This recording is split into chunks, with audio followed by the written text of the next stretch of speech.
পড়ন্ত বিকাল দেখেন আমাদের রাজুবাইয়ের পর্যটক হাওরের মধ্যে আইছে যে তান বিলের মধ্যে অনেক মাছগুলো খাইতেছে।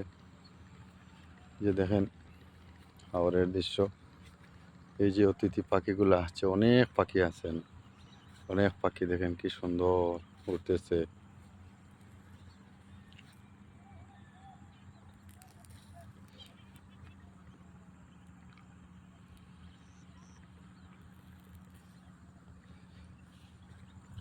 অনেক পাখি এখানে আছে, এই যে দেখেন এই যে পাখিগুলা উঠতেছে।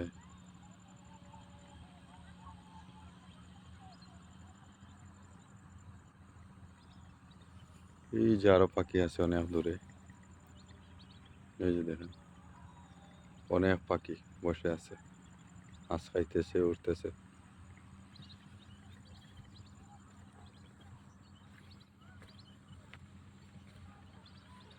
এটা আল্লাহ পাককে সৃষ্টি করেছেন মানুষের সেবার জন্য।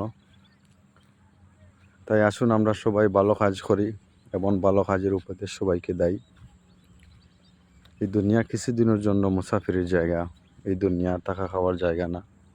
আমরা মুসাফিরি হালতে আছি, এই পৃথিবী ছেড়ে আবার চলে যেতে হবে। তো যাওয়ার আগে কি করতে হবে? ভালো কাজ করতে হবে,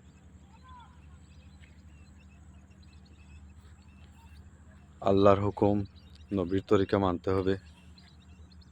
দেখেন কতগুলা অতিথি পাখি আছে এখানে, হাজার হাজার পাখি উঠতেছে।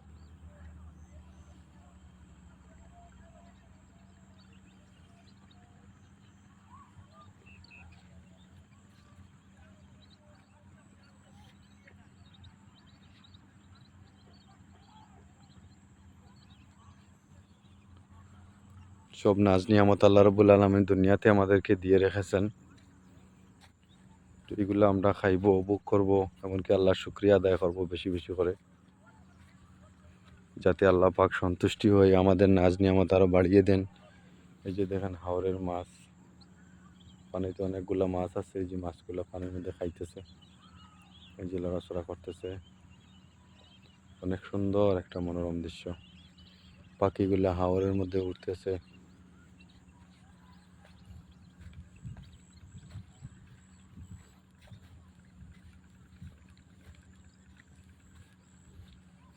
ওই যে দেখেন অনেক পাখিগুলা বসে আছে। আল্লাহ পাক চাইলে আমাদেরকেও পাখি বানাই আকাশে উড়াইতে পারতেন, বগলা বানাইয়া বালাই রাখতে পারতেন।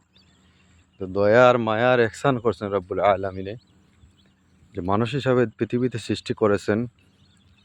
তবে পৃথিবীতে সৃষ্টি করার পরে আল্লাহ পাক বলে দিয়েছেন, আমি তোমাদেরকে এই জমিনে খলিফা হিসেবে বানিয়েছি, জমিনে যাওয়ার পরে ভালো কাজ করবা, আমি নাজ নিয়ামত বাড়িয়ে দিব। এই জমিনে যখন ভালো কাজ করতে পারবা আমার হুকুম কায়েমের জন্য, এমন আমার নিয়ামতগুলা খাওয়ার পরে তুমি তাই শুকরিয়া আদায় করবা, আমি নাজ নিয়ামত আরও বাড়িয়ে দেব। আর যারা এগুলা খাওয়ার পরে আল্লাহ তালা শুকরিয়া আদায় করে না, আল্লাহ তালা এইগুলা থেকে নাজ নিয়ামতগুলা ইয়ে করেন, নাজ নিয়ামতগুলা ছিনিয়ে নেন আর কঠিন আজাবের মধ্যে গ্রেপ্তার করেন। তো ভাই দোস্ত বুজুর্গ, আমরা আল্লাহ তালা শুকরিয়া আদায় করব এবং কি শুকরিয়া যাপন করব, যাতে আল্লাহ পাক আমাদের নিয়াজ নিয়ামতের মধ্যে ভর্তি করে দেন। আর আল্লাহর হুকুম নবীর তরিকা মতো চলা, এটাই আমাদের লক্ষ্য। সৃষ্টিকর্তার হুকুম পালন করা, এটাই আমাদের কাম্য। তো ভাই দোস্ত বুজুর্গ, এই পৃথিবীতে আসি আমরা কিছুদিনের জন্য মুসাফিরি হালতে, আবার চলে যেতে হবে। কি নিয়ে যাব, কি নিয়ে যাব সেটা চিন্তা করি বসি একবার, যে পৃথিবী ছেড়েই আমাদেরকে চলে যেতে হবে, আমরা কি নিয়ে যাব? আল্লাহর কাছে যে জবাব দেব। নিজে আমল করি, অপর ভাইকে আমল করার জন্য আহ্বান করি। যে দেখেন ভাই, হায়াতের জিন্দগি শেষ হয়ে আসতেছে, আমরা আমল করার চেষ্টা করি, রব্বি করিমের হুকুম মানি।